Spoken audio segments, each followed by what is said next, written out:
السلام علیکم۔ Asia 41 news کے ساتھ میں ہوں آپ کی میزبان زینب سجاد۔ خبر شامل کرتے ہیں۔ گوجرانوالہ سے ہمارے بیورو چیف رانا محمد عقیل کے مطابق نوشہرہ برقعہ کے قریب خوفناک حادثہ۔ دو تیز رفتار ٹرکوں نے موٹر سائیکل سوار میاں بیوی کو کچل ڈالا، ایک جاں بحق اور ایک زخمی ہو گیا۔ حادثہ گرمولا برقعہ کے قریب پیش آیا۔ حادثے میں جاں بحق ہونے والوں کی شناخت 60 سالہ لیاقت علی جبکہ زخمی روبینہ بی بی کے نام سے ہوئے۔ ٹکر مارنے والے دونوں ٹرک ڈرائیور موقع سے فرار۔ لاش اور زخمی کو فوری طور پر ہسپتال منتقل کر دیا گیا۔ پولیس نے واقعے کی تحقیقات شروع کر دی۔ اس کے ساتھ ہی ایک اور خبر شامل کرتے ہیں۔ گوجرانوالہ سے ہمارے بیورو چیف رانا محمد عقیل کے مطابق انسانی اسمگلنگ میں ملوث ملزم گرفتار۔ FIA گوجرانوالہ زون کی بڑی کارروائی۔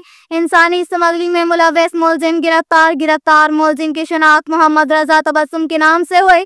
ملزم کو پھاڑیاں منڈی بہاؤالدین سے گرفتار کیا گیا۔ ملزم شہریوں کو بیرون ملک ملازمت کا جھانسا دے کر لاکھوں روپے بٹورنے میں ملوث پایا گیا۔ ملزم نے شہری کو غیر قانونی طور پر اسپین بھجوانے کے لیے 26 لاکھ روپے ہتھیائے۔ ملزم نے شہری کو اسپین کی بجائے موریطانیہ بھجوایا۔ ملزم نے شہری کو موریطانیہ سے کشتی کے ذریعے یورپ بھجوانے کی کوشش کی۔ دوران سفر کشتی کو حادثہ پیش آیا اور شہری کی موت واقع ہوئی۔ گرفتار ملزم سے مزید تفتیش جاری ہے۔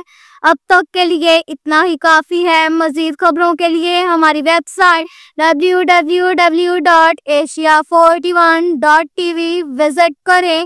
اللہ حافظ۔